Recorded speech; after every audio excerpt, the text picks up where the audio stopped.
Pas. Encore plus fort, on n'entend pas. Une fois de plus, un mépris vis-à-vis de l'ensemble du monde des retraités. Aussi, on va continuer notre manifestation, notre rassemblement. Et je vais d'abord passer la parole à Marc Bastide, secrétaire général de l'USR-CGT, mais qui va parler au nom des 9 organisations. Merci.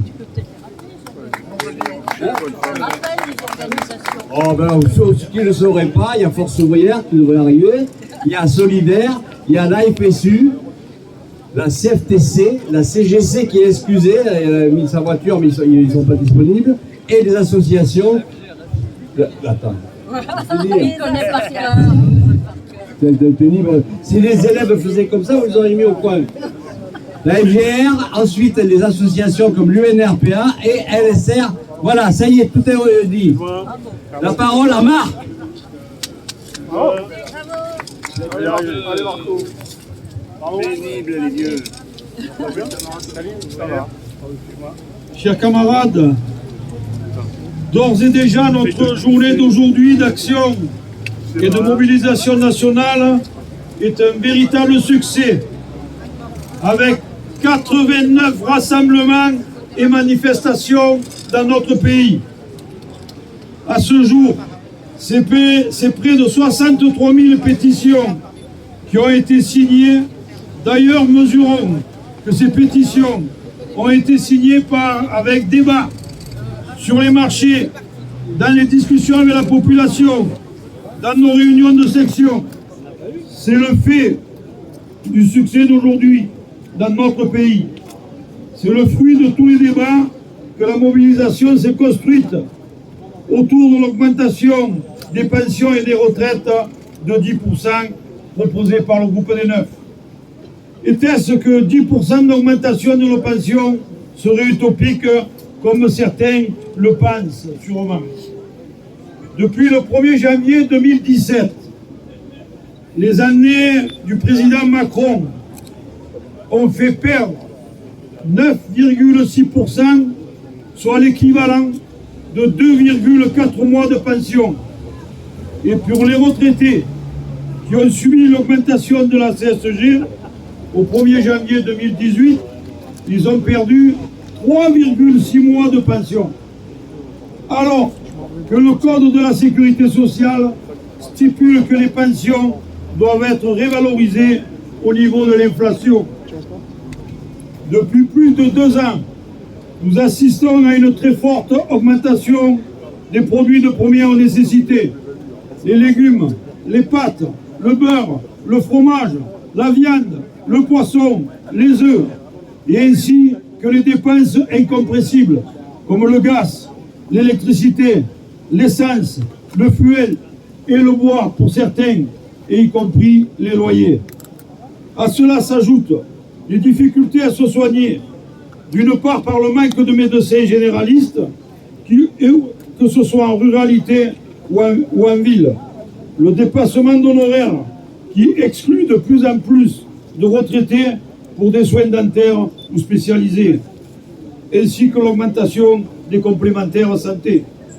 Car la sécurité sociale est de plus en plus démantelée par le gouvernement, et c'est cela que le groupe des 9 se bat pour une sécurité sociale intégrale. Exigeons l'arrêt, écoutez bien, des exonérations de cotisations patronales qui s'élèvent à 87 milliards.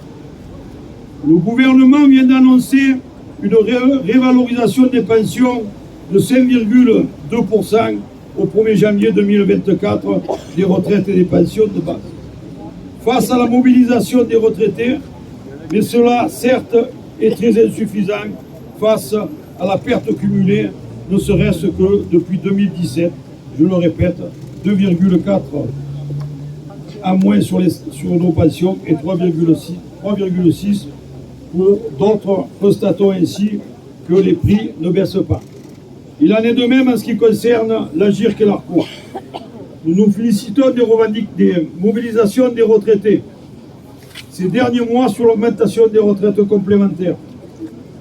Nous nous opposons à ce que le gouvernement pioche 1 à 3 milliards dans les réserves pour, entre parenthèses, augmenter les petites pensions. Ça, c'est le tour de passe-passe du gouvernement, entre parenthèses. Enfin, mettre fin à l'injustice de la décote de 10%. Pour autant, le projet d'accord à 4,9% en incluant le rattrapage sur 2 mois, car il n'y a pas d'effet rétroactif, est une sous-indexation par rapport à l'indice des prix. D'ailleurs, indice qui est loin de représenter la réalité pour les ménages populaires ou les dépenses en énergie. Cela représente, en ce qui concerne les retraités, une bonne part de leur budget en ce qui concerne l'énergie. Autre élément, le maintien de la règle d'or.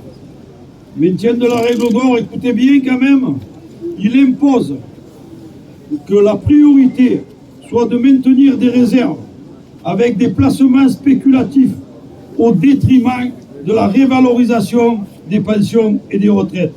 En continuant de cette manière-là, et d'abaisser le taux de rendement des retraités pour les générations futures. Mais d'ores et déjà, on peut constater dans ce cadre-là que ce sera la baisse du pouvoir d'achat assurée pour nous-mêmes retraités. C'est la baisse des retraites pour les futurs retraités et pour les jeunes nés en 2006, ça sera, pour les jeunes nés en 2006, ça sera la génération sacrifiée. Alors oui, notre mot d'ordre est clair, augmenter nos retraites de 10%. Avant de terminer, arrêtons de fermer des services publics. Revenons à des services publics de qualité, avec des salariés formés et bien rémunérés, que ce soit dans les zones rurales ou urbaines. La dématérialisation ne peut pas tout remplacer. La présence humaine est un besoin.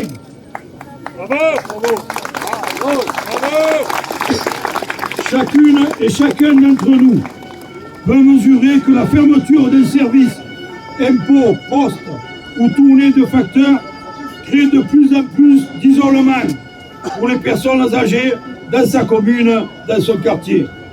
Pour ce qui concerne la santé, différents sondages le démontrent. 16 millions de personnes renoncent chaque année à des soins. La situation de détresse des hôpitaux publics avec du personnel à bout de souffle. C'est une situation grave et catastrophique. Le projet de loi pour le financement de la sécurité sociale, ce qu'on appelle le PLFSS, pour 2024, réaffirme la prise de contrôle de l'État sur la sécurité sociale. Leur priorité est de réduire la dette publique et de ramener le déficit de 4,7% en 2022 à 2,7% en 2027. Le gouvernement fait toujours, pas pour aux assurés sociaux, le trou qui continue à creuser. Ce sont 3,5 milliards d'économies qui sont fixées pour les dépenses de santé. Le gouvernement n'a pas attendu, là aussi, pour faire un certain nombre de propositions, pour mettre un certain nombre d'éléments, notamment, je pense à des médicaments, à des spécialités, d'augmenter les franchises. Le PLFSS acte une nouvelle fois l'exonération de cotisations sociales pour les entreprises. Elles ont été multipliées par 3,5 depuis 10 ans et donc ont doublé pendant le quinquennat du gouvernement Macron. À ce jour, 87 millions d'euros, de quoi financer l'augmentation des retraites et faire des investissements nécessaires dans l'hôpital public et mieux rémunérer le personnel. Face à cette situation, le groupe des 9 propose des centres de santé. Nous, les retraités, nous sommes de toutes ces luttes pour un service public de qualité et de proximité, des hôpitaux publics pour être bien soignés et bien entendu pour l'augmentation des retraites et des pensions de 10%. Pour bien vivre dignement notre retraite et pour avoir accès à la culture, aux loisirs, au sport.